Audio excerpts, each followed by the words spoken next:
All right, welcome to Two Girls, One League, brought to you by Not For Long Media. Today we have our boss with us, Colin Thompson, in the building. Say what's That up. doesn't sound right.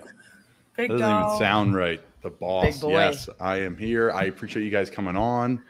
You guys have been friends for, it's been a while now. Probably 20, let's see, 16? Yeah. 2012, 2014? 2015? Fall of 2015. 2015. Fall of 2015. Been a minute. So for those of you who don't know Colin, he's from Philly, and he started his football career at the University of Florida, and that's where he met his wife, Sydney, who played lacrosse with us. She was a senior when we were a freshman. He dealt with an injury there that led him to transfer to Temple, where he finished his college career. After college, he was undrafted and kind of did a little bit of a league tour with the Giants, Bears, before ending up in the XFL, and then to the Panthers in 2020, where he is still at today. That's correct, right? We skipped the AAF, the Birmingham Iron, with Trent Richardson. Okay, yeah. I grind. Right. Yeah, you're good. There's a lot there. Yeah, that is a lot. Yeah, there's a lot. Good old I Birmingham. forgot about that league. Yeah, oh it was God. good. The AAF was, I say this, people ask me about the XFL all the time. They don't really ask the AAF. They're like, that ran out on me, right? And pay players. I came in 2-3 weeks later. I actually was at the Guinness Brewing Factory in, Guinness, the only other Guinness factory in the world other than in Ireland, I guess, is in Ireland, Baltimore. Yeah. So I was it just opened and we were having a couple beers there on a Sunday. And I remember getting a text from Brendan Donovan, who's a former NFL scout he's like USFL. He's in like all of the minor leagues right now, looking to get back in the league like kind of everybody is. And he texted me. He was a recruiting guy at Florida. And I haven't talked to him in 2-3 years. And he texted me, he's like, "Are you in shape?" And I'm like, 3 or 4 beers in at the Guinness factory. I'm like, absolutely. I'm in great shape. And he's like, "Listen, we need a tight end in Birmingham. Like we've had 4 guys go down in like 2 weeks. You want to come down and try out?" And I went down there, flew down in like pouring rain and like barely won the workout. People said, I was like, okay. So I barely won the workout. And then I was like a role guy there and blocking for Trent Richardson. We ran the ball like every play. And we had like Luis Perez as our quarterback, who was a good quarterback. And he was like a Division III or Division II, like the one that Heisman every year he played in that league. And he's been bouncing around. He's with the Rams.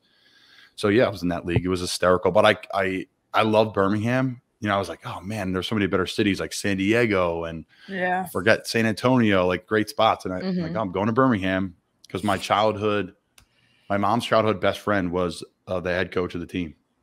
So and we'll get into why I was like a fan of different teams growing up, but I wasn't an Eagles fan growing up because Tim Lewis was the defensive coordinator of the Giants. He was defensive coordinator of the Steelers. So like I grew up going to the locker rooms and like meeting Jerome Bettis and meeting Cordell Stewart and seeing the Giants Super Bowl parade. I was like, oh man, this is exactly what I want to do. So I'm telling the long story short, which there'll be a lot of like this on the pod today, but people ask about the 2 leagues all the time, and the AAF paid us really well. Like the whole thing was like, hey, we're going to pay you $8,000 a week. That's what you make on the practice squad. Yeah. Why did that league fold again? So the league fell for a couple of reasons. I know financially they ran out of money. And then the guy who owns the Carolina Hurricanes bought the whole league. And then he realized like it was too far gone and the finances were so bad and he didn't want to like pay off all the bills that the league wasn't paying off, and was like, all right, I'm out of here. I'm selling this thing. I'm just bankrupting it. And yeah, that's what happened. So we got paid well. We got paid like $8,000, $9,000 a week. And then the infrastructure was bad. Like we did have our own place, which was great. Like they paid for our living, but like the food wasn't good. Like all the stuff that like players are kind of used to was like really bottom tier. Like for someone who has some maturity and like just wants to go there and like lift and work out and run and like just play football and like just get to the NFL, you're fine. But if you're like immature, you won't make it in these little leagues like the XFL, AAF, my opinion. Right. So then, but the XFL was like amazing off the field, but the pay was like a fourth of that. So that's the difference. What was it? I don't know the number. I think what I was making like 50 grand. I made like 50 grand a year for like 3 or 4 straight years there when I was in and out of the league. So that's like how I practice squad with the Bears for 8 weeks. And then like I did the AAF and I made like 5 weeks in that, which got me somewhere in that range. And then the XFL, we got $1,000 bonus if we won. Yeah, I was gonna say, was there any bonuses y'all got or anything? We got one. We won one game, and yeah, we were like a really good team, like player for player, and we were just like figuring out the quarterback position, and Aaron Murray didn't work out, and they paid him a ton of money, and he just like he's just older. He just wasn't what he was when he was at Georgia, and in the practice squads in the NFL, and then we had Quentin Flowers, who was like the quarterback at USF through those years. I was just like running around and making all those plays when the American Conference was really good. And then eventually – did that league stop because of COVID? Did you guys even finish that season off? Yep. So then we went to Taylor Cornelius, and we played PJ Walker and the Houston Roughnecks when PJ was like – who's starting quarterback for us now Roughnecks in Carolina. was the name? That's hilarious. Yep. And PJ was like the MVP of the league, like lighting it up. And we played Houston, and we should have beat them at home. We lost by like 3. And Taylor Cornelius became our quarterback, who's now the quarterback for the Edmonton Elks. But so we had like our team was legit, I thought, and we would have been fine, and we would have made the playoffs, and we would have made a run. But Mark Trestman was my head coach, former lawyer turned Chicago CFL. There were actually a lot of dogs in that league, low key. Yeah, CFL champion, all these different things. So yeah. Okay, so fun fact about Colin, his first touch of his NFL career was a touchdown, and I'll never forget it. It was on November 15th because that's my birthday, and I remember sitting in bed with Red Zone on, and it flashed to that game, and I was like, "No fucking way!" It took so long for the ball to get. It was incredible. It was from Teddy Bridgewater, right? Yeah, everybody gave Teddy shit for that, but the win was crazy that day. And in practice all week, like we've repped it for like 3-4 weeks. He just like pops it up, and you're just so wide open. But he popped it up again. It's such a cool stat to have. That it's like a fun fact. Everyone's like, bro, you got the stat for life. I'm like, no, Mike Vrabel does 11 catches, 11 touchdowns. That's what he has in his career. Really? No drops. Yeah, because he played outside linebacker, defensive end for New England, and they would put him in on the goal line and play tight end. Oh, that's pretty awesome. Incredible. Yeah, that is a good stat. Yeah, he's a legend.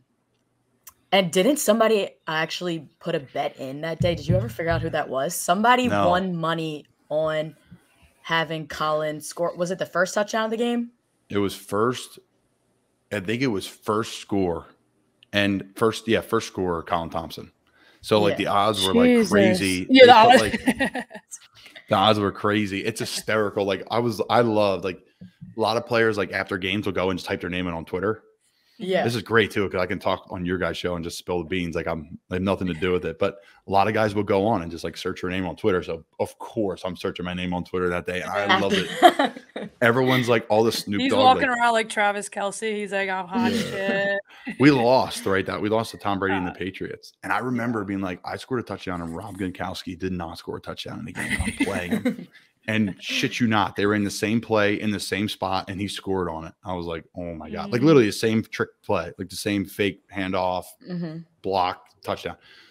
So yeah, sell it. It's called I think it was Sell It 32 Duo Z Pop, and I'm the Z on that play. So I just block and go out, boom. And he scored the same thing on it. That's what we used to call it. And I forget what we used to call it. It's been so long.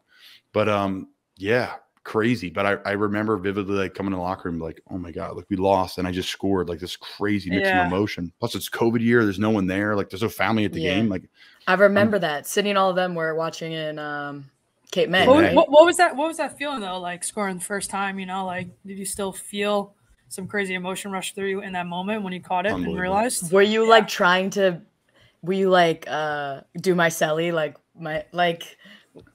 get that, make sure you did that, like reacted the right way?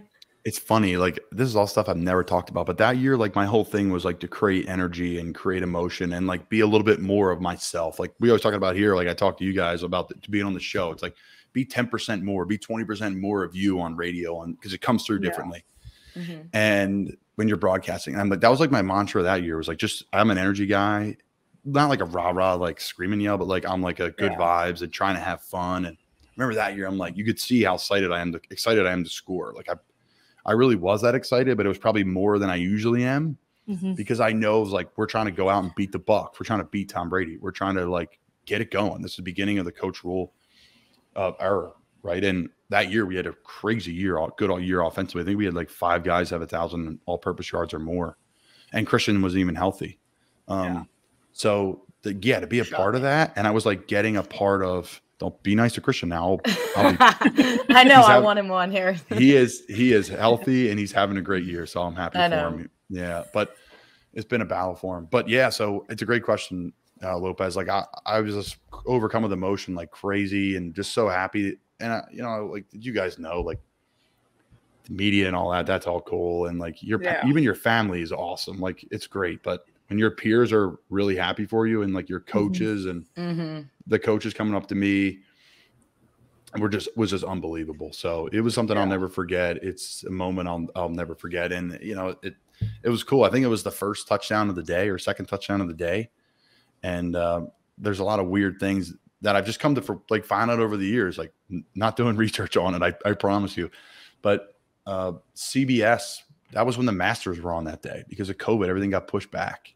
Yeah. So no games were on CBS. So the first Fox break-in from anywhere across any game, if you're watching any game in the NFL, everything was on Fox. So the first touchdown they showed of like, hey, we're going to look live at Carolina. They're playing Tampa and we have a score. And that's what it was. So my family was getting like calls from all over the country, Seattle, like all this different stuff, like live. So of course my dad's like, why is everybody calling me? I'm like, Dad, what is your problem, man? Like, I didn't score. I'm like, so it was cool that day. Like for me and you guys know me and the show, like, not for long and like bar of the week and all this stuff. So like I grew up going to a lot of different bars and I have a lot of family and friends in Key West and Cape May in my hometown. So I called my uncle and I bought a round of drinks for everyone at Shots and Giggles in Key West. And then I called my dad in Cape May and my whole family bought a round of drinks for everyone in Cape May. And then I called the bar up in my hometown.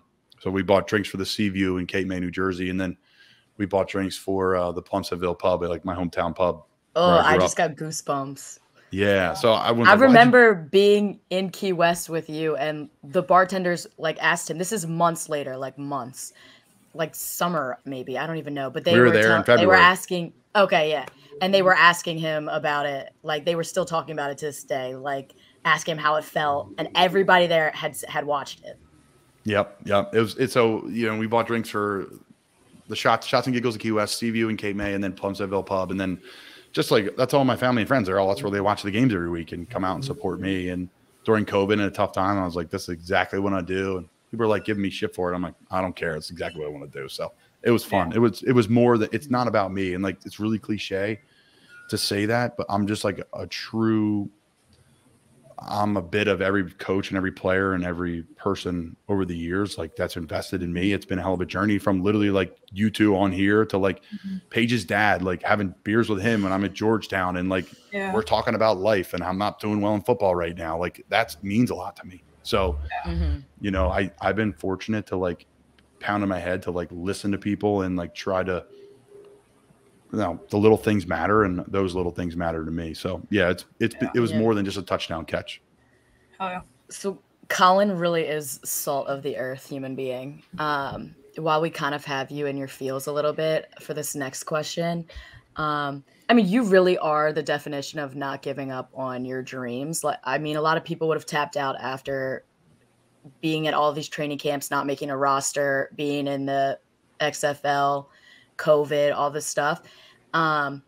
With that though, like, how do you mentally deal with being in between? You've made a roster spot before and you haven't. Right now you're a practice squad. What's it like dealing with the unknown of your career each week? It's a challenge. I'm not going to say it's not a challenge. My dad, we have a sauna in the facility today and I usually try to call my dad, a couple times a week, but I call him in the sauna and we're just killing time in there as I'm dying in there. And he's like, how's it looking for this week? I'm like, I think it looks good, but like, Dad, I have the same answer every week. Like, I have no idea. Like I think it just came out on Twitter. We got rid of a couple practice squad guys. We got rid of, and then we brought some more guys in, and I'll know by 5 o'clock today. That's usually if you're on the team by 5 o'clock Eastern time, then you'll be on the roster no matter what. You get paid for that week. So like you wait around till 5 o'clock. I've been that guy. I've got cut In Chicago, the day they traded for Khalil Mack, I got cut in Chicago just like overnight, 24 hours. They brought me back. I've got cut, and they said, the Giants said, I'm going to be brought back in 2 weeks, and they never brought me back ever. Yeah. So, and that's just a part of the game. Like, it's no hard feelings to any organization. It's just, it could be organization X, Y, and Z. It's just, we had a player on our team today get cut, and he texted me this long message thanking me for everything. Like, that's really hard. Like, if these guys sign week-to-week leases, you're here without your spouse. I mean, you guys know Sydney, her and I were long distance for 8 years. It's hard on everybody to make this thing go. And that's why I say, like, it's true. Like, I am a combination of, like, everybody from my wife to, my in-laws, to my family, to my coaches, to everyone over the years. So how do you handle it? How do you cope with it? You don't want to say you numb yourself to it. I think that's probably the best way to put it. But sometimes you just can't avoid it, because there's some times when you're in the building, you're like, man, I just need to shower mentally. Like, I just like, we're going to talk about Coach Rhule, like getting let go. Like, that's someone that's like changed my life and is an unbelievable man, person, father, and coach. Like, the formula that we had here was a really good formula. I've been to a lot of great places, and I think this is the best one I've ever seen. It just didn't work, and it's a shame. And it's a shame for his family, and there's more to it than just like this coach getting fired. And everyone says, like, people don't understand that, and they don't have to understand it. It's not their job to. They can live their life the way they want. But it's tough on families. It's business. It's brutal. So a more roundabout way to answer your question, how do you handle it, is I think you numb yourself. I think you just continue to work and control really what you control. Like, you really have to live on some cliches now in this business. Like, you have to. Like, I'm just worried about me and being the best I can. When guys say that, and everyone's like, oh, it's another stupid answer, but it's true. Because if you don't, literally a day by day thing. Yeah. If you don't do that, you're going to be like, oh my God, I'm looking at this roster and that roster and all these different things. So yeah, I mean, for me, there's a lot at stake this year. Like, I missed half the year with injury. That's half of my paycheck. And then, you got credited seasons on the line. That my pension, I'm eligible for my pension this year. You got to get on the active roster to do that. So there's all those things that can weigh you down, but they really don't bother me. I know I'm going to play past this year. I feel great. I was having the best training camp of my life. Best football I was ever playing was this training camp. So I'm in my prime at 28, 29. Keep pushing until the wheels fall off. That's always been my thing. So great question. For sure. Yeah, thank you for that honest answer. I know that's actually tough, because I mean this really is your real life that you deal with every day. No, it's good. That's great. I mean, it's great to come on here knowing that I'm the one asking all the questions now, guys. So I have to. It's good for me to answer some questions. Answer some. Yeah. I know we didn't really want to get into Matt Rhule, because I know from Temple he is like your family. We can. I'm down. You know me. I I'm mean, an there's open book. like so much you can say there, but at the end of the day, it was what it was. I think, it was just a combination of a lot of different personnel in and out of there. Yeah. I think we really want to talk about CMC. Do you think that trade gets done? What are your thoughts on that? I don't think so. I think it's a fantasy football trade, like, like that you're like begging your friend to make, and you just, he's just going to keep it eligible on the queue there for a little bit and just mess with you and not make, I don't even know if that's a good comparison. Like, he is one of the best. He's the best player in the NFL, period. Like, what he did this week is ridiculous. Like, he caught a screen this week that got like 4 yards, and it looks like nothing, but he's literally stiff arming Bobby Wagner for like 5 seconds, catches it with one hand, and almost gets out of the tackle. I looked at the guys on the sideline, and everyone's just like, what is going on? Because it doesn't happen in this league. Like, there's great players in this league. Don't get me wrong. Great. Justin Jefferson. Like, these guys are unreal. He's unreal. But like, I talk about this with a lot of people in the building. How many people on earth are freakishly gifted, but also work like an undrafted player? Yeah. Yeah. How many? Not many. There's the ego. Ego eats them alive. Yeah. Or you just never had to, Yeah.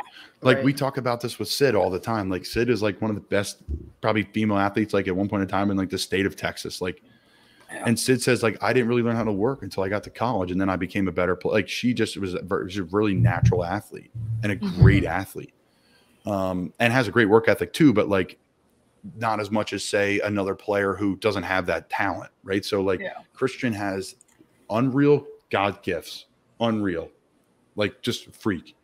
And then the gift of just absolutely the hardest work on the planet.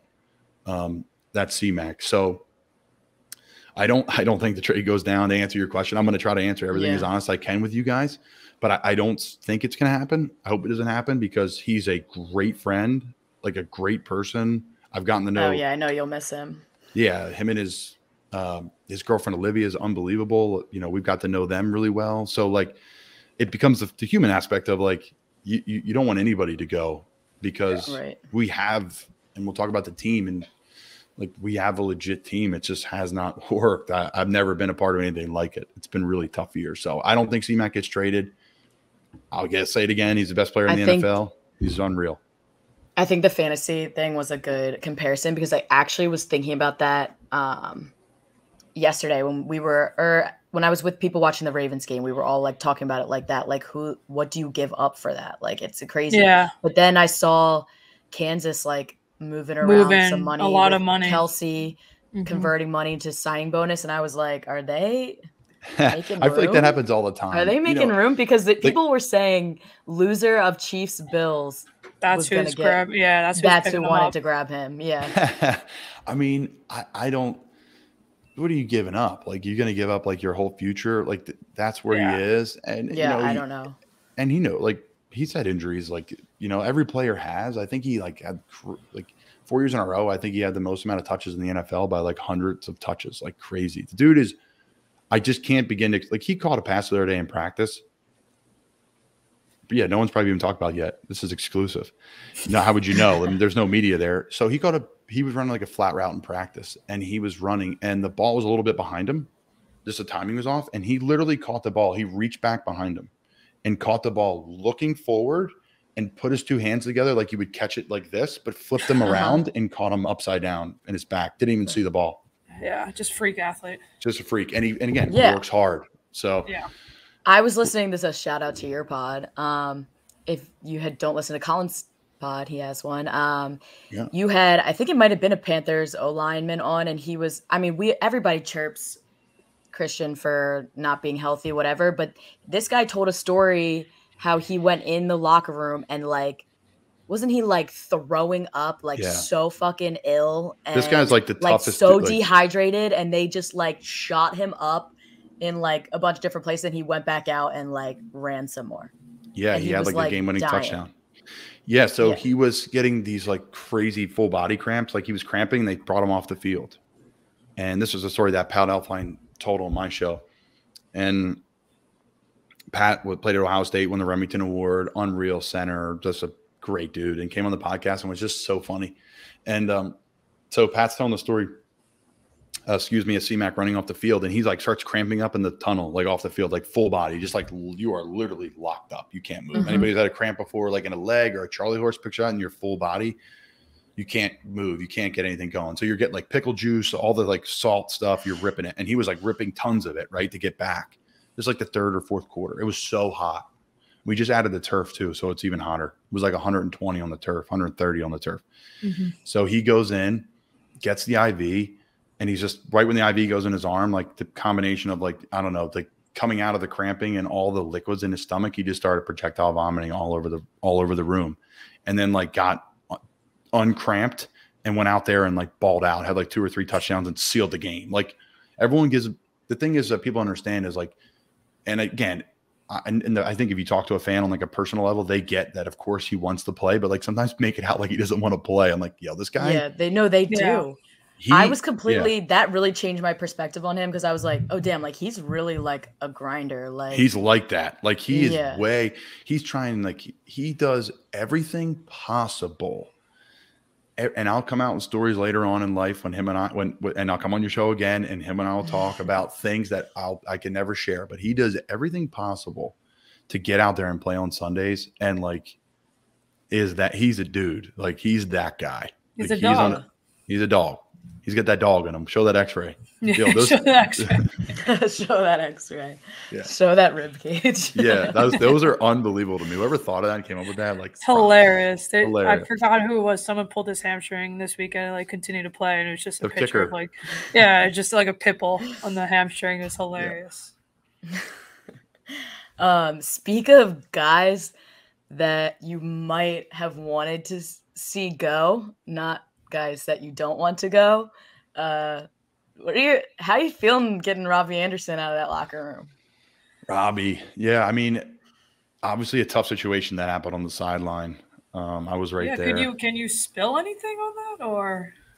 I'm gonna speak as freely as I would normally speak. Okay. I played with Robbie at Temple, and Robbie. Oh, I actually didn't know that.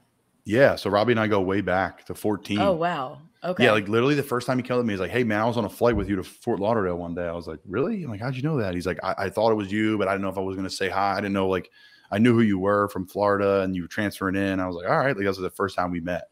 Mm-hmm. Yeah, so with Robbie, like, you know, I've known him for a while. Like we have a relationship. It was tough to see, you know, what happened on the field. And like, hey, this business is a business. Like if stuff like that happens, like, you know, it's tough. It's a tough way to get your way back onto the team, right? I think everybody knows that, right? That's kind of hard. So, you know, it is what it is. Like we haven't had a great season as a team. And when stuff like that happens, it's just was time. So, I mean, you know, I don't really have like a ton of like personal like stuff, but it's just like, that's kind of how unraveled on the field. And I wish him luck in Arizona. I mean, he's going to be perfect for that offense. They're going to be high flying. He's going to be running all over the place. He's one of the fastest, if not the fastest player in the NFL. So yeah, I wish him nothing but the best in Arizona. Right. So Colin never tells anybody that he plays in the NFL. Sydney doesn't tell anybody Colin plays in the NFL. Nothing. What is there ever a time that you pulled the NFL card? Probably out drinking to get in to get in somewhere, right? Like to get into I think, you know what I did? I don't have any. No, I've never been up like, yo, I'm in the league, bro. Let me in. No. Yeah. You know what I did that's brilliant that a friend, Bradley Bozeman, has done before? He's like, bro, you just act as somebody's agent and you always get in. So what you do is like, I've called ahead to a restaurant and said like, hey, listen, I did this in New York when we were playing the Giants. I was like, hey, there's a group of us coming in. It was like a busy restaurant. And we stayed in Jersey City. And we all walked there, and I was like, "Hey, like this is you know, I'm just an agent for a group of NFL players that are coming in tonight. Can you get a reservation for them?" And bang, the place was packed, and we got a reservation. And then the other time is we were in New Orleans, not New Orleans, we were in Nashville, close. We were in Nashville this offseason with myself, Sydney, Nikki Bozeman, and Bradley Bozeman, Ravens center, former Ravens center, and offensive lineman for us. And this line was crazy long. I think we were at Jason Aldean's bar trying to get in there. And I just went up to the guy and leaned over. I'm like, hey, man, I'm with Bradley Bozeman, one of the best. I'm his agent, like one of the best centers in the league. Like, anyway, like we can get this guy in. He just signed a big ticket in Carolina. He's like, no problem, bro. Come right to the front of the line. Like, and I like tipped him a 20. Like, I always try to like tip and like take care of people. Like, it's not like we're like abusing the system like that. But he let us in, yeah. And then we went in there and we were like, it's not our cup of tea. We ended up leaving, so I felt bad. But yeah, no, I never like gone up to anybody and been like, hey, man, I'm in the league. It's kind of hard. I really don't even believe I'm in it. It's weird. I was just telling someone today, it's, you know, this is my 6th year playing pro football. And I'll watch games on Sundays, and I'm like, man, those guys are out there playing in the league. And I'm like, oh, my God, I just did that. You know, it's like weird. I just did that 3 hours ago. So, yeah, it's been quite the journey. It's a dream come true for me. Great question, though. No, I never pulled the card. I know. I figured you hadn't. I don't think so. Somebody will probably be like, yes, you did one time. I'm going to get a text. I'm like, all right. Then I'll tell the story on the next time I'm on. What's the, like, we asked Fred this question, but have you, like, who was your starstruck that you were in the locker room with? What player? I think I was like, it could have been anywhere because you were with Giants and yeah, they sometimes have like weird celebs there. Well, like the OBJs of the world. It was cool, Michael. Yeah, I mean, OBJ was unique, right? I mean, that was when he was in the peak. It was like early on, like this guy, I try to explain to people, like, this guy is literally his stardom, like Cam Newton's in that realm too. Like, there's stars, there's like superstars, and then there's like a whole nother level. Like, Odell's on that level. Like, I can make the argument that he's probably the top 5 most recognizable people in New York City at that point of a time. How hot is he in person, Colin? Come on. I don't know. I don't know how to answer that question. But no, Odell, like, he is a freak. Like, he'll just catch a ball in practice and the crowd went crazy in camp. Like, it's like a simple catch. He was like a circus. Like, you know when he said, like, I can't even go to New York City. I think he said it, like, I feel like a circus animal. I think he said that one time, like Odell do tricks, Odell do this. Like, that's how he's not even viewed as a human. He's viewed as like another godly. This is, again, when it was right early in his prime. Right. Like right before the one-hand catch season, all that stuff. Like, he was just unreal, and he is unreal. He still is. But so Odell, I remember in New York, like, he would sign autographs and he'd have like his visor on with like the Joker picture on the visor, so you couldn't see his eyes. Yeah. And he would hang his gloves from his helmet, and the tight ends and receivers would always sign autographs together. We go in like a little pig pen kind of, and you just like go around and sign. And people would be just throwing jerseys at me, throwing helmets at me. Take this to Odell. Like, just take this to him, please. Like, have him sign this like crazy. I'm like, he's over there. He's coming over.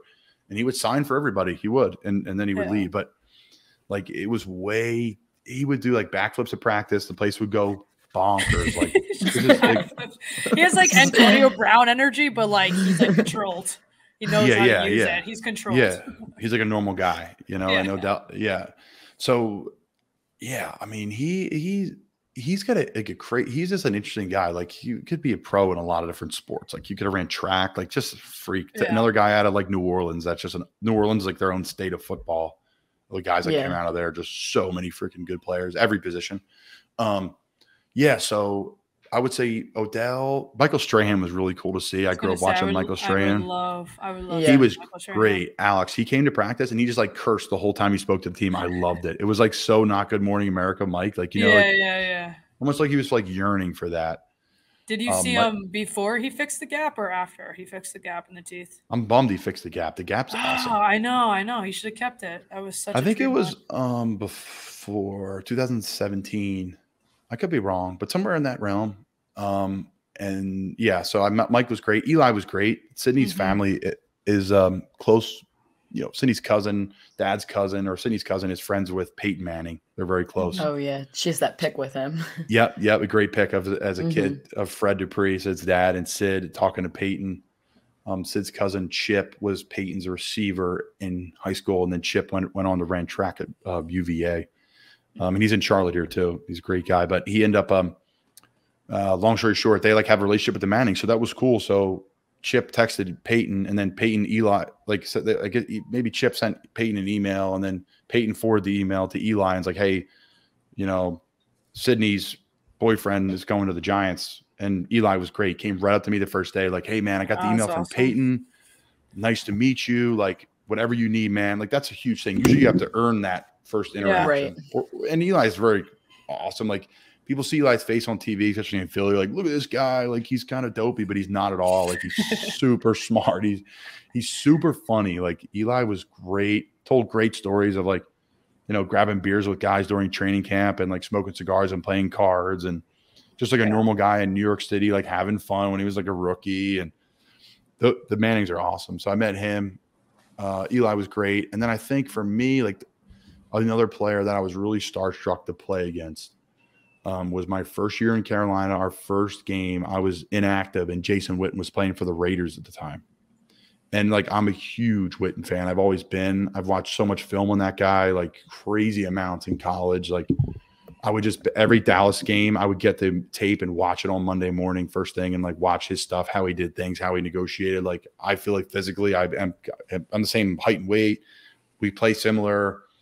I just played in the wrong era. Like, if I would played in like early 2000s, I would like catch passes and I think I'd be valued more. But in this game, like, it's all about like down the field and like Travis Kelce making like 4 people miss. It's just not my game. Multiple people have told me like, dude, you're just in the wrong era, but you could still play in this league. So yeah, seeing Witten, like, I got major butterfly. I mean, I was like, I couldn't even talk to him. He ran right by me, and I was like, holy cow. Like, so that's the one guy for me. That's funny. I would not have thought you would say that. I've spent so much time. watching his tape. So yeah, Witten in that group in New York was great. The Bears, we didn't have any like mega superstars. It was like a younger team at the time, turning over with Matt Nagy. Khalil Mack was gone. I played against all those guys, so that was cool. Like blocking Khalil or trying to block Khalil and like trying to, yeah. Yeah, I was gonna say, have you ever gotten like a hit that just like knocked you on your ass and you were like, what the actual hell just happened? Penn State, I jumped over a guy, and Mike Hall, who played in the NFL for a while, he was a good linebacker at Penn State. He absolutely knocked me on I was up in the air, and I just boom flipped over. But there was so much adrenaline and so many people in the crowd, like I didn't even feel it, and I was just like back in the huddle like a second later, like no idea. Like I was watching the tape the next day, and I was like, and it wasn't like a head hit. Like I remember what happened. Like sometimes the adrenaline's so high, like I can't recall some of the stuff that goes on. Big hits. You know what? Some of them I've got hit in the NFL, don't get me wrong, but most of them in college. Like I'll never forget. I was like blocking some corner from Tulane when I was at Temple, and I went out there to block this guy. I'm like, I'm going to squash this guy like a bug. I've never even told this story. Like I'm going to literally splatter him like I won a windshield.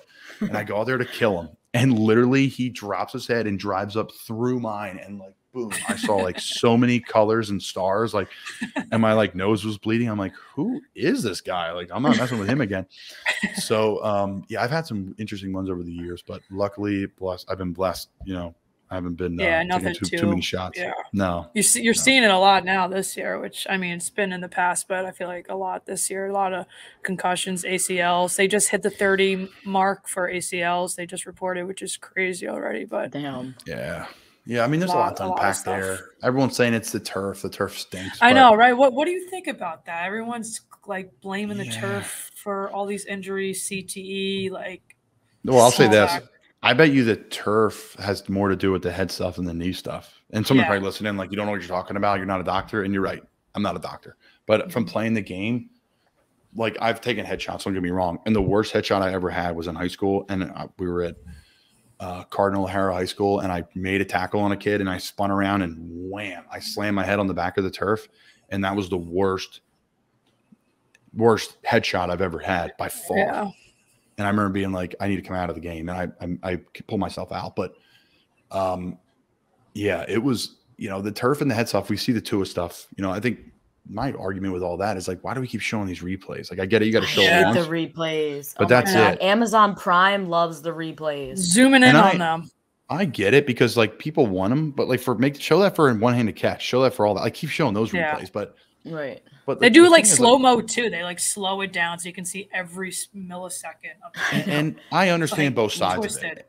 And you guys do too, right? Like they have to show it because they have to advertisers, and I get all that. Like you have to show the game. But my point is, like, my biggest fear is this game is going to be gone one day because there's going to be no one left to play it. And the game is so much better now. And it has nothing to do with like quarterback hits and all that. I'm talking about everything else. Like the coaching, the equipment, like our helmets are custom, like so nice. Like before you'd be like leaving practice and you got like dents in your head. You're like, oh, you know, Eli would always have that when he took off his helmet. He always had the big ass right down on his forehead.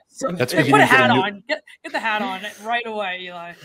That's why they all wear hats, right? So like, so like, or they're bald, either one. But yeah, so I'm scared that mom and dad are going to be like, I'm not putting my kid in this game. First off, like who's coaching them in 6th grade? I was so lucky to have great youth coaches, like lucky. And it all stems from my, like Mike Pettin Jr., who was coach of the Browns. I'm not going to bore you guys all this stuff, but like we had great programs where I grew up outside of Philly that like were built to compete with like these unbelievable programs out in Pittsburgh that had like Darrelle Revis and like Bob Sanders and Mark Bolger. And I'm not going to bore you with the Pennsylvania football history, but it has a huge impact on like guys like Kyle Pitts, DeAndre Swift, Raheem Blackshear, like all of us come from these great youth programs because of how competitive high school football was in Pennsylvania in the 90s. Like I firmly believe that. Like you're seeing Marvin Harrison Jr., like they're all Philly guys. So it's good because of youth. The youth programs are strong. Like if I'm ever in a position of football, if I'm ever the commissioner of the NFL, and I don't know, I would love for that do that job one day. Like I would love it to be head coach or GM or commissioner or just do this the rest of my life. Like I'm keeping all the doors open. But for me, like I'm mandating like coaches get certificates at young ages. Like to be a coach, any level of football, Mm-hmm. you need a certificate, unless you're like coaching in college football, or whatever. But like you coach high school football, you have to go to like virtual clinics. Like you have to do these 4 drills every single day. Like almost like unify football, like make all the calls the same, make the verbiage the same, like do that, because it will grow the game. The kids will be healthier. Mom and dad will feel better about the kids playing, because it's unorganized now. Like I'll go to practice now and speak to teams, or just go and watch. And like, it's not organized. It's not the way it should be. It's not good leadership. Kids are getting hit. Kids' heads are down. Like that's the problem. I was coached on that since day one. And it's, it's cliche and like kind of boring to talk about, but like, that's the stuff that it's visual world. Every kid's got a phone now. Every mom and dad have phones now. Mom and dads have group texts sending, hey, look at this kid getting destroyed at practice. Bobby's not playing. And I don't think I would let, if we have a boy, I don't think I'd let my boy play until my dad's dad didn't let him. My dad's dad was a surgeon. He didn't let him or any of his brothers play. I would let our son play. But it wouldn't be till a certain age. It wouldn't be till after 6th grade. 6th grade is when I started. I think that's a good time. You have some body mechanics. You're starting to move more. 6th, 7th grade, I think, is a great time to play tackle football. Flag and all that before. But my thing is, like, if I'm coaching it, they can play younger. But if I'm not, or if I know the guy. Well, it's insane. I see these TikTok videos, and it's like the youth leagues, and like it's the youth leagues in like Louisiana, like Florida. the entrances, they have like they're crazy. Coming out on motorcycles, and it's like 5-year-olds walking out, like going to march to their death or something. Like it's just absurd to me. Let the kids just play, and like it's interesting. Yeah, it's money involved. It's way better. Yeah, and there's always money and business involved in everything, and it needs to be unified. I think with all the concussion stuff, the turf stuff, it just hurts on your feet and your knees like the next morning. Really. But we all practice on grass, and they're trying to do better with that, and they would play on turf because I get it. Like if you're an owner, like I always say it here, everyone's like, "Oh, Mr. Tepper, you put turf down." Like it's a bummer. We had the greatest grass in the NFL. Like our climate here is awesome for great grass. Like it's awesome. But I get it. Like 2 years ago, they had an opening kickoff. I think it was like Duke versus Charlotte, App State versus ECU, and then Georgia versus Clemson. Like 3 days in a row. Like that economic impact on the city was huge. Like bus drivers, Uber drivers, airplanes, airports, hotels, restaurants, bartenders, service. Like that's all that. That was like 2 million people were in Charlotte like that weekend. So I understand that too. If I was an owner, I would be tough too. I think it's part of the players too. Like the Premier League, those guys do not play on anything but grass. Yeah. So, we can unpack that all day, but yeah, I'm a huge fan of grass. Every player is. Yeah, I'd rather have grass. I hated turf. Yeah. Oh, it's brutal. Turf. Brutal on your body. Speak of like getting hit, you have any good fight stories? I know you have good fight stories. Good fight stories. Especially, or like the training camps where you guys have practiced with another team leading up to the preseason game. Yeah, I'll tell it. Yeah, whatever. We got them. 2 girls, 1 league. Why not, right? Here I'm the one. We created this show together. I got to chip in a little bit. We got him. We got him. Hooked him in the beginning. Yeah, you got me. I hope you don't have a daughter, man. You're going to be weak. You're going to be weak. Yeah. Girl. Oh man, I'll be just a puddle. I'm already crying. Like one of our tight ends makes a block. I'm like a mess because I helped him with his first step or something. I can't imagine when it's my own child. But yeah. So we were playing Indianapolis Colts 2 years ago. Obviously, we had the scrum against New England last year. This past camp, that was a really big one. But and I was hurt, so I really wasn't a part of it. So it's like hard for me to like really talk about it. I was right there. I just walked away. Like I'm not going to walk towards it with sneakers and no helmet on, and not like you just don't do that. Yeah. That's like rule number 1. If you're not suited, don't go in there. You're going to die. So you're going to get stepped on or yanked on, or something's not going to be good. So we were playing the Colts joint practice and then the preseason game, and it was our first preseason game and second year with Coach Rhule. And long story short, we are practiced against them the first time, and like they're punching at the football, but they're like missing the football, and they're like punching Christian right in the back. They're punching our running backs in the back. They're like, the whole thing now in football is like the peanut punch. Everybody sees it, but like people are punching at it now. It's not really a rip. Very few guys rip at it. Everybody comes in and they club at the ball, which has made the game better. Like that really wasn't coached before. I mean, it was, don't get me wrong, but now it's like every play, it's like punching the ball security, like crazy amount. Like we're not allowed to reach the ball over the goal line here, only on 4th down or 2-point conversions end of game. Yeah. So because like you see guys fumble out of the back every year, somebody fumbles out of the back of the end zone and it's like touchback. It's not worth it. And that, like you can go for, right. But guys do it. It's part of the game. Right. So we're playing the Colts. I'll rewind the story. Playing the Colts in preseason games. They're punching at C-Mac in the preseason practices. Like they're punching at the backs, like just being more physical than us. And, you know, practices are edgy. Like I like joint practices, but I'm also not a fan of them because I think it promotes like some really tough environments that aren't like real football. Definitely. Like, we're fighting for our lives and our jobs already amongst each other, and then we're going to go do it with another group and team. I think it's something to lean on. It's a little cutthroat. It's cutthroat, but I do think it's something to lean on. It's good to build like the toughness, and I think it's good camaraderie. Don't get me wrong. I love all that parts of it, but sometimes it can get out of hand. Like I thought the Ravens, when we joined practice against them, were great and extremely professional, and we had no issue. Like Derek Wolfe, we had a little run in like on field goal. He like supposed to be like a 2-step field goal. Like they don't fire off the D line. Like you just kind of like you fit up and just it's just like an amicable thing. Like you don't dummy, run the guy over. like dummy D. And he like torched our tackle, and I just like grabbed him, and like we were just jawing at it for a little bit. And him and I were just jawing, and like the O-line got involved, and like they broke it up. And like Calais Campbell came over and was just like, I'm like, well, I don't want to. That's a good boy. He's like he blocked the sun when he came over, and it was like so nice and was just so laughing. He's like, I'm done with this shit, man. I haven't done this shit in years. Like you guys, I'll save it for you young guys. I'm like, thank you, I appreciate you not being involved. Yeah, but he's the nicest guy in the world, and so yeah, we're with the Colts, and it's like getting physical and getting this, and like we had like we just like met, and we're just like players. We're like, we just can't let this happen tomorrow. And like went out there to practice the next day, and it was just like a bloodbath, man. Like I remember running down on kickoff return. Like it was literally like, felt like we were at movie 300, like crossing the freaking desert. Like everyone's just like wailing on each other, like not even playing the football. But like it was like clean and fair fun. But like I remember the next day after practice, like blocking guys through the whistle and like just like, just being, they were the more physical team the first day. No bones about it. Like tip the cap. But we brought it the next day, and they did too. And it led to like this crazy version of football that doesn't even make the TV, because in practice, like, hey, it's 9-on-7, which is a run period. Hey, it's 7-on-7, which is a pass period. You know exactly what it is. There's no like, hey, we're going to throw a screen here, or we're going to run the ball here. Like it's not real football. You practice like situational stuff.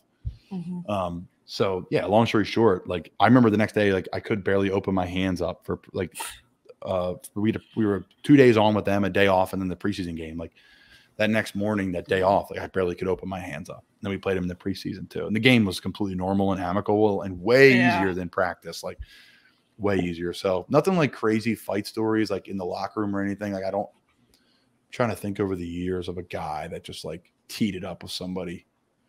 Nothing in Florida. I'm surprised there's nothing crazy. You know what? We had something. We had a couple, but it was always good. Muschamp's like no fighting in practice, and he would say, "Here's boxing gloves. You want to fight?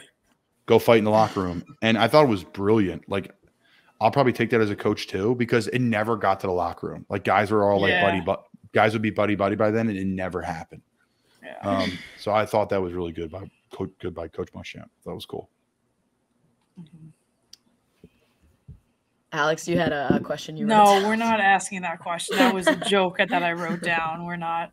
Paige was the one that came up with it. She wanted to ask you. What's your worst NFL story though? Like other than fights, like any like experiences that you were just like, fuck this. I'll tell the one in Chicago when I got cut, and I'll think if I come up with one for that worst NFL experience. So let's see. I was with Sydney, and her and I are in Cape May, and it's beautiful out. And we're my parents' golf cart, like unreal, like just a beautiful summer day. And I have like another week until I report to training camp. I'm like, this is great, it's always like an important, tough time because you're leaving and you want to spend as much time as you can. Because I go to Chicago and she's still in school or she's working. She's not coming with me. So, and I'm in training camp. So like we can't even really be together anyways. So we're hanging out. I remember driving to like this farmer's market in Cape May to get some food, and we were going to cook and do this whole like kind of last Saturday feast at the house. And I'm driving over there and my phone rings and I look down and it's the Bears calling me. The player, like not player personnel guy, but like just say player personnel guy's calling me, and he's like, "Hey, Colin, how you doing?" I'm like, "Oh, I'm good, man. How are you? What's going on? Like, just checking in for the summer, right?" And he's like, "No, actually, we need you to come here today, tomorrow. You need to be here in Chicago." I'm like, "Damn, what?" I was like, "What do you mean?" He's like, "Listen, man, since you don't have a credited season, technically we're going to have a rookie mini camp before training camp. You could have one. I guess before this last CBA, you could have a mini camp before training camp." And I'm like, he's like, "Listen, you're our only tight end that doesn't have a credited season. The rest of the guys do. So you have to come. Technically, you're eligible for it, and we want you there." So I remember being like, man, like what? Like, I don't even have a flight book. I can't get there today. Like, I'm not leaving today. I can't do it. Like, I don't have a car. Like my family, I just was like, I can't do it. So I ended up having a nice meal and doing all that stuff. And I left the next day to Chicago. And then that was a really tough one, like leaving a week early. You know, Sid and I had plans to do a bunch of things and with my family and with friends and tie up loose ends and all these different things. But that's the league, you know, because there'll be somebody there tomorrow to replace me. Like, if you're not going to be. Yeah, exactly. Yeah. So I didn't fight it. I was like, all right, got it. Now here we go. I'm off to the races. So I went to Chicago. We ended up like on the flight from Philly to Chicago. We ended up having emergency land because of lightning in like Chicago. So we landed like through this crazy storm. The plane almost like felt like it was going to go down, and landed in Michigan somewhere. That got delayed, and then I flew into Chicago. We finally landed in Chicago. They picked me up. I was awesome. They sent a town car for me, and then we went to Bourbonnais, Illinois, where training camp was. And I barely made the team meeting. I made the team meeting by like 3 minutes. That was it. I sat down. I was like soaked. I was in a puddle of sweat, just like being nervous. And like, that would have been fine. Like there would have been like Colin's on his way. Like it's not that big of a deal. But I ended up making it. I was the only tight end for camp. Like tight end coach Kevin Gilbride, who's a tight end coach here, he would like jog the routes for me when I wasn't. Like if they were like long routes, I would take them. If they were short routes, he would run them in practice. Like.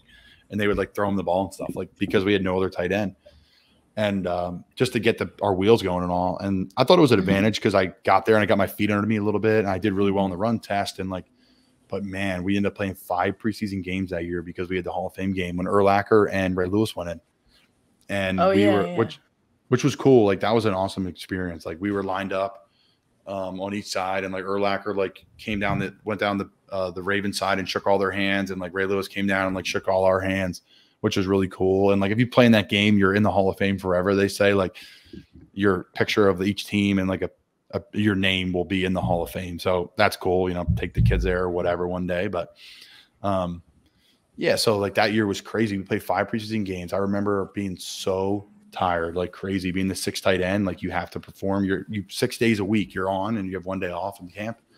And I just being so tired and being in the end zone. We were playing Kansas City. I think it was our last preseason game. And I just being like, you love this city so much, Colin. Do whatever you can to get through this because you try to stay here. Like I was like, I love this. I love playing for the Bears. I love Chicago. Like that's awesome. I'm having so much fun, like doing things like socially. I'm like, just get through it. And I got through it. But that was a tough football story being like, man, like, because again, you're only off like 3 weeks in the summer, 4 weeks in the summer, and then someone's they cut it short a week, and I get it why they did it. It's completely normal, but I just wasn't told when I left, so it rocked me pretty good. Yeah, that'll do it. Yeah. All right. Yeah. Closing out, you know, you got Tampa Bay this weekend, this Sunday. My parents are actually going to be there. They're going to the game? In town this weekend. Yeah, they're going to the game. It's in Tampa? No. It's in Charlotte. Oh, I was going to say, boy, if it's in Tampa, where the hell are my tickets at, Colin? I got to pay for them. That's something and then I'll get you up with tickets, Lopez. I'll get you tickets. But the one thing that people don't know about this league is like we get 2 tickets at home for home games. Only 2? We get 2 at home, and we have to pay the taxes on them. and every other ticket we got to pay for whatever it is, $200, $300, $400. I always say so. You're telling me these big time players are only getting 2 tickets? Everybody, yes. yeah, the guys insane. They pay for those suites. They pay for all of that stuff. A couple grand a game, crazy. 10 grand, 20 grand a game for a box, suites, the whole night. Yep. I remember Fred got me tickets to a game, and I mean, he didn't even have to do this, but he just didn't like where they were because they were literally the nosebleed section. So he went on like Ticketmaster and bought his own. Yeah. People do that. People do that. So, I and then on the away games, like I don't get crazy. tickets. I got to pay out of pocket for them. Oh, yeah, I mean, it's a business. It was a away game for him. He paid out of pocket for these. It is a business, man. It is a business, man. Don't get it twisted. The minute you get it twisted, you're dead wrong. God forbid they can't throw out some sideline seats to watch their family get CTE. Oh, we gotta stop with the CTE talk. It's all good. We're not getting CTE. We know what we signed up for. We'll be all right. What do you got? What's your last question for me, Paige? What do you got? Oh no, Alex wanted to know if you wear a jockstrap. No, that's a good question. I mean, listen, there's some guys that rock cutting this. No, don't cut it. It's some guys wear the old school jockstrap, and you look at them and you're like, that's disgusting. They just wear that in the locker room. That's insane. And you're like, dude, what is that? No, I just wear like compression shorts and just like my game pants. That's what I wear. No one, y'all don't have cups in them. Like I don't see how you guys don't get hit there. No, I mean I haven't been. I think maybe once I have, but like you guys get CTE more than you guys get hit down there. That's crazy. Who would have thought? Alex's one question was, this is actually a good one to ask Colin. Would you rather do your team's laundry or clean the team bathroom? Oh, do the laundry. Not even a question. Yeah, is that bathroom disgusting? Ew. I mean, it's not disgusting. I don't want to clean bathroom though. Like Eddie, would you rather do your laundry in your house or clean your toilet? But I'm saying like the laundry, like right after practice, y'all are so sweaty and gross. It's so sweaty though, but it's not like. You guys have to smell. How bad does our locker room smell? That would be my biggest because thing. Everything gets clean right away, you know. So like, it's not like they clean the pads and stuff, like your pads. Yeah, like everything. No, not really. Like, everything gets sprayed down with like disinfectant. So like, it's not really like.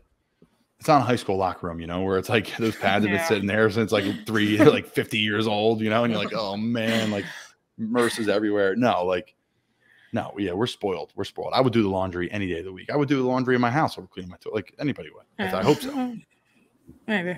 My toilet's That's a good not question, that bad. Yeah. Listen, Paige, no one was like, listen. Never. Yes, the two girls, one league. 2 girls, 1 league here. We're getting off the rails. Never know what you get. You never know what you get. What did you guys get Fred with last week? Because people that are going to listen to this, go back and listen to Fred was on last week, Gator Legend. Any good questions, like any like tough questions that he even paused at, like, or he was just he let it rip. He wouldn't really tell us like any like a lot of locker room stuff, like like no locker room talk. Yeah, he wouldn't get too personal about like stuff. Playoff Lenny would say. Oh, this is another good one for Colin, actually. Best Christmas gift you got from the team. So because doesn't Christian McCaffery give like gives like the whole offense gifts, right? Oh, the O-line and the tight ends. Yeah. Which is like, that's really generous. Oh yeah. I mean, the guy is unbelievable. I can't, I can't say enough nice things to say about the guy. He's above and beyond what a pro is, what a teammate is. Like, that's why I hate the ridicule film. It's like, listen, this guy's not injury prone. Like, injury prone guys are lazy and they just keep compiling injuries. Like, nah, this guy is like forging his way through the fire and is going to come out and be like a Hall of Famer. Like, that's where he's at. And, it's going to be funny. It's like, people won't even remember the injured years. They'll be like, man, if he only had, some decent numbers that year, he would have been an all-time rusher or whatever. Like, that's where that's what makes him unique too. Like, that's where his goals are. Like, multiple Super Bowls. Like, most players walk around and like just want to have a good game and like just focus. Like, he's like, nah, I'm balling. Like, I'm going like all Pro Bowl, all pro. Like, he's like the best teammate that way. And it's not in a selfish way. It's like, if I played at all pro level, if Colin plays at all pro level, if Baker, if Terrace Marshall, if whatever, you play at that level, then we'll all be a good team. He's awesome. Your question was what again? Best Sorry. Christmas gift. Oh, Best Christmas gift. It was based off. It was Christian. Christian got a custom. That's the only one that I know that Like I remember you telling me about. Yeah. Yeah. Teddy got the O-line stuff, which is normal. We didn't get anything. Even though we passed blocked a lot for you, Teddy, that year. And, shout out Teddy. But at least I did. Me and Chris Manners did. But yeah, so I think Christian's custom suit, I wore that for a lot of weddings. Wow. This guy, Mitch Ferguson, came through. He's the man. He was on my podcast. He does like custom suits for tons of people, all the tight ends in the league. George Kittle, like he's sending us shoes to wear for National Tight End Day this Sunday. Mm-hmm. Great dude. He's a custom suit guy, but yeah, Mitch Ferguson, check him out. But he got his custom suits. He like came to our house, like literally took like, I felt like I was doing an interview. It was like an hour-long interview writing in a book. And like of just like, what do you like? What's your favorite slogan? What do you like? Tell me about your life. I need this idea and this inspiration for your suit. Right. And like, so he didn't send you to like Joseph A. Bank to get a suit. Oh no. This guy came to my house like and did it all during COVID. Like we were so nervous, like masked up in the house and all. Like I remember like being like panicked because you like got COVID, you were out forever. Like you couldn't play, So yeah, I actually gave Colin COVID. Fun fact. Another fun fact. Yes. No, I think it was my family, but that was a good time. I think it might have been me. We were Paige had COVID, and we got to clarify this story, by the way, for everybody. Paige had COVID. Oh and, yeah, that sounds horrible. Paige had. We were in Key West. Cindy and I were flying down right after the season, and Paige was like there 2 days, and like we're like stay for another couple of days, and Paige stayed for a couple more days, but she had kicked COVID or whatever. But we all had it. My whole family had it, so it was like we all were cohabitating. Is that a good word? I don't know. We were all like living together and like had it. It wasn't like we were spreading it. Everybody had it within the last like 2 weeks. I mean, we also were probably in the most ratchet spot. Like we were in Florida too. Like that alone, you're not exactly avoiding COVID if you're down there. Yeah. Yeah. No, we weren't. Yeah, we kind of knew we were getting into, but luckily we were good. But I would say C-Max custom suit, like it's unreal. It has like sayings underneath the collars. It has like sayings all over. It has like secret pockets. Like it's elite. It's like a suit here. Yeah, it's an unreal like fabric. It's like an athletic fabric that like breathes and is unreal. And then the next year he just had us all over and had like the whole thing catered, like just had a party at his house pretty much and just catered to us, bartenders, servers, like whatever. He just is above and beyond. The guy's freaking first class. So yeah, that's been my only 2 gifts in the league. But yeah, the best gift was probably, the party was awesome. Party in the suit. So no complaints. Party in the suit. Can't beat that. All right. What are your thoughts this Sunday? Think you guys get the dub? Tom Brady? Man, I hope so. Right now. Nope. I hope so. Alex says no. She's in Tampa. Really? Easy no. She says easy no. We'll see. I think we're all right. I've said it this year. It's like this is the best group of players I've ever been with on a team, and we just can't get it done. So I think we'll click at some point. Hope it's not too late. I got questions for you guys though. Okay. We're going to start with Alex first, since I'm not for long media. What have you learned? What have you liked? What are something that you've enjoyed or at being a part of the Two Girls One League show? I think just being able to be like genuine self. I think me and Paige used to talk about this back in the day in college, how we've always wanted a podcast just because of our banter and our humor. And we never knew what it could be scripted around, but we also knew we wanted to involve sports somehow, because we're not just 2 average girls. We love sports. We played our whole life. So I think just being able to be genuine and building our friendship to a different element and like a different zone, I guess, with having this show. So I think just being able to wrap that all together, build a friendship, be able to bullshit and talk to celebrities and guests and have different types of people on is pretty awesome, honestly. Paige, same question for you. What's something you've learned or been interested in, or what's been fun for you so far? I don't know if there's like really that much I've learned. Well, probably other than how to speak and not to like be eating my microphone in that one episode. But like, again, kind of like what Alex said, being myself. I mean, that the only reason you brought me onto this podcast was because you knew that I talked football better than your average female. And men. Most people, a lot of people don't know me like that. A lot of my like home friends don't know me like that. People that I like see out or go out with to bars don't really know me like that. And like guys will look at me like I have 10 heads every time I talk about football. But a lot of what we say is right. Like we do know what we're talking about. And then also it's just been fun, the interview parts. Like there's so much more to players that people don't know. Yeah. And learned a lot and of that's weird like things. something we got to see a Yeah. lot being at Florida, and there was no men's lacrosse team. Our best guy friends were all on the football team, and that's people who we spent majority of our time with. And just like, I don't know, they are like cool human beings. Like, well, you so see them in a different light. Like everyone, when we would hang out with them and go grab food, people would be like staring at them and like kind of starstruck, and we were like, nope, those are just our homies, you know, like those are our people. Yeah. But like Friday, Saturday nights, on the weekend, everyone sees them as a different thing. And at times I feel like I even got caught up in that. But then you would hang out with them on a Wednesday night, just shooting the shit. And you're like, wait, these are just normal human beings. And they're cool. They're in college too. Like they're normal. No doubt. I'll say this too. Like, it's probably, now that you bring that up, it's probably a good thing there wasn't a men's lacrosse team at Florida for that reason. Yeah. Because you would have been that like, would have been a nightmare. We already tested the waters. We didn't need to bring in a men's lacrosse team. We already were good. You don't. It would have been interesting socially. Like, that's a real thing. Yeah. Like 100%. That's a real thing. Like, nice. I'm friends with the whole lacrosse community now, and like they're all married and dating each other. Like that's just how it. Like, it's how it goes. Like I get it, and they're all best friends, and there's kind of a no new friends thing, and that's not really, but. Everyone's great people, but it's just in any like kind of group, in any sport. That's how it always is. Oh, wait. One thing I have learned is betting is just like, it's pure fucking luck. Like, it's just luck. Like, yeah. The 2 Girls 1 League is not hot on the bets. No. Don't ever. We're going to get there. Just wait come December. It'll be a lot easier when Maryland finally lets us bet using the apps. Cannot. We're gonna have, and you'll have we'll get maybe a little sponsor for you guys for that point in time. Yeah. I'm very unlucky, so my betting. Don't listen to me. Pure luck. I mean, pure luck. Well, just go with what you think's gonna happen. Just do the opposite. We'll try that one this week.